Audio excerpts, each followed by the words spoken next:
ক্রোয়েশিয়ার বিপক্ষে 4-2 গোলের দুর্দান্ত জয় দিয়ে বিশ্বকাপ মিশন শুরু করেছে থ্রি লায়ন্স খ্যাত ইংল্যান্ড। তবে এমন জয়ের পর ম্যাচ শেষে জয় কিংবা দলের পারফরম্যান্স নয়, বরং ফিফার ম্যাচ পূর্ব প্রোটোকল নিয়ে ক্ষোভ প্রকাশ করেছেন ইংল্যান্ডের কোচ টমাস টুখেল। বিশ্বকাপে ইংল্যান্ডের কোচ হিসাবে এটাই ছিল টুখেলের প্রথম ম্যাচ। স্বাভাবিকভাবে জাতীয় সঙ্গীতের সময় মুহূর্তটি ছিল তার জন্য বিশেষ আবেগের, কিন্তু সেই মুহূর্তই নষ্ট হয়ে গিয়েছে বলে দাবি করেছেন জার্মানি কোচ।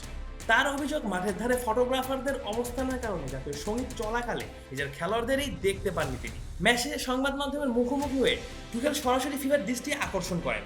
তিনি জানান, জাতীয় সঙ্গীতের সময় খেলোয়াড়দের সামনে বিপুল সংখ্যক ফটোগ্রাফার অবস্থান করছিলেন, ফলে ইংল্যান্ড দলের সারিতে দাঁড়িয়ে থাকা ফুটবলারদের কাউকেই তিনি দেখতে পারেন। টুখেলের মতে বিশ্বকাপের মতো আসরে জাতীয় সঙ্গীতের মুহূর্তে একজন কোচের জন্য অত্যন্ত আবেগঘন ও স্মরণীয়।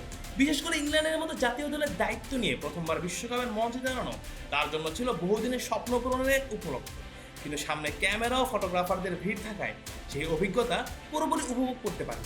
এ কারণে ফিফার কাছে নিয়ম পরিবর্তনের অনুরোধ জানিয়েছেন তিনি। ভবিষ্যতে জাতীয় সঙ্গীতের সময় ফটোগ্রাফারদের অবস্থান পরিবর্তন করা হলে কোচ ও খেলোয়াড়দের জন্য মুহূর্তটি আরও উপভোগ্য হবে বলে মনে করেন টমাস টুখেল। এছাড়া ম্যাচ চলাকালেও বেশ সরব ছিলেন ইংল্যান্ডের এই কোচ। প্রথমার্ধে খেলোয়াড়দের সঙ্গে টাচলাইনে উত্তপ্ত বাক্য বিনিময়ের ঘটনাও ক্যামেরায় ধরা পড়ে। সময় কিন্তু চলে যাচ্ছে, কারেন্ট বিলটা দিও। নিও নিও তার মানে তো পরে।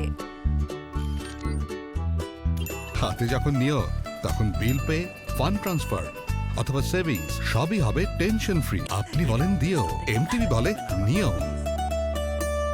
সাইডলাইন থেকে বারবার নির্দেশনা দিতে দেখা যায় তাকে, যদিও এসব বিতর্ক শেষ পর্যন্ত প্রভাব ফেলেনি ম্যাচের ফলাফলে। হ্যারি কেনের জোড়া গোলের সাথে জুড বেলিংহাম ও মার্কাস রাশফোর্ডের গোল ইংল্যান্ডকে এনে দেয় 4-2 গোলের বড় জয়।